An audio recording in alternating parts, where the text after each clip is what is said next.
ये खबर KR मंगलम university द्वारा प्रस्तुत की गई है। चीन तिब्बत में यारलुंग तवांग नदी पर दुनिया की सबसे बड़ी जल विद्युत परियोजना बनाने की होड़ में लगा हुआ है। चिनफिंग के इस ड्रीम प्रोजेक्ट पर उनके अपने ही भूवैज्ञानिकों ने चेतावनी दी कि ये विशाल बांध एक सक्रिय फॉल्ट लाइन के ऊपर स्थित है और इससे भूस्खलन और भूकंप का खतरा उत्पन्न हो सकता है। चीनी भूवैज्ञानिकों के इस निष्कर्ष ने भारत के लिए इसके व्यापक प्रभावों को लेकर भी चिंताएं बढ़ा दी हैं। जहां यह नदी ब्रह्मपुत्र के रूप में बहती है और बांग्लादेश में प्रवेश करने से पहले लाखों लोगों का जीवन यापन करती है। चीन की सरकारी पत्रिका सेंडिमेंटी जियोलॉजिक एंड टेथियन जियोलॉजी में प्रकाशित एक नए शोध पत्र के अनुसार आपको बता दूं कि पेजेन फॉल्ट सीधे उस क्षेत्र से होकर गुजरता है जहां जल विद्युत परियोजना का निर्माण किया जा रहा है। चैंगदू प्रौद्योगिकी विश्वविद्यालय और चीन भूवैज्ञानिक सर्वेक्षण के शोधकर्ताओं ने स्पष्ट चेतावनी दी है कि ये फॉल्ट लाइन बांध, सड़कों और पुलों जैसी बुनियादी संरचनाओं की स्थिरता के लिए बड़ा खतरा है।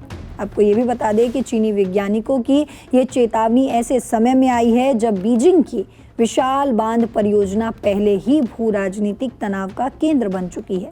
भारत ने ब्रह्मपुत्र नदी पर चीन की गतिविधियों को लेकर बार बार चिंता व्यक्त की, जिसमें जल सुरक्षा, परिस्थिति और निचले इलाकों में रहने वाले समुदायों के लिए संभावित खतरों का हवाला दिया है।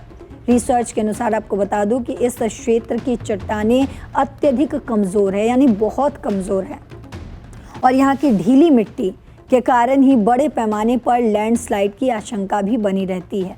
ये बांध थ्री गॉर्जियस बांध की तुलना में 3 गुना अधिक बिजली उत्पादन के लिए डिज़ाइन किया गया है, लेकिन इसकी नींव की भार वहन क्षमता फॉल्ट गतिविधि के कारण असुरक्षित है।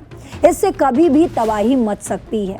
ये फॉल्ट लाइन बांध हिमालय की उन सक्रिय टेक्टोनिक प्लेटों के बीच स्थित है जहां भारतीय और यूरेशियन प्लेटों का टकराव होता रहता है, जिससे भूकंप का खतरा हमेशा बना रहता है।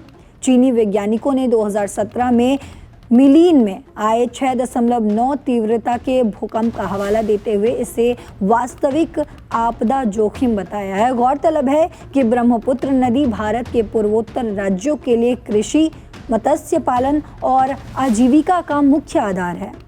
यदि इसके धारा में कोई बड़ा संरचनात्मक बदलाव होता है और उसमें बदलाव होता है तो इसका असर अरुणाचल प्रदेश से लेकर असम और बांग्लादेश तक करोड़ों लोगों के जीवन पर पड़ेगा। हालांकि इसको लेकर चीन का दावा है कि परियोजना का उद्देश्य केवल जल विद्युत उत्पादन है, लेकिन अपने ही वैज्ञानिकों द्वारा स्वीकार की गई ये भूवैज्ञानिक चेतावनी भारत की उन चिंताओं को सही साबित करता है जो वो पूर्वोत्तर राज्यों और बांग्लादेश के निचले इलाकों की परिस्थिति की जल सुरक्षा और लाखों लोगों के जीवन पर पड़ने वाले विनाशकारी प्रभावों को लेकर बार बार उठाता रहा है। आपको ये भी बताते चले कि यारलुंग तवांग नदी भारत में प्रवेश करने के बाद सियांग और आगे चलकर ब्रह्मपुत्र नदी के नाम से जानी जाती है। वहीं विशेषज्ञों का मानना है कि चीन के इतने बड़े बांध से नदी के प्राकृतिक जल प्रवाह में बदलाव आ सकता है, जिससे अरुणाचल प्रदेश और असम में कृषि, पर्यावरण और जैव विविधता प्रभावित हो सकती है। वहीं अचानक पानी छोड़े जाने की स्थिति में विनाशकारी बाढ़ का खतरा भी बढ़ सकता है। अब चीन की इस गतिविधि पर और भारत के इस एक्शन पर आपकी जो भी राय हो कमेंट बॉक्स में ज़रूर लिखते जाइएगा।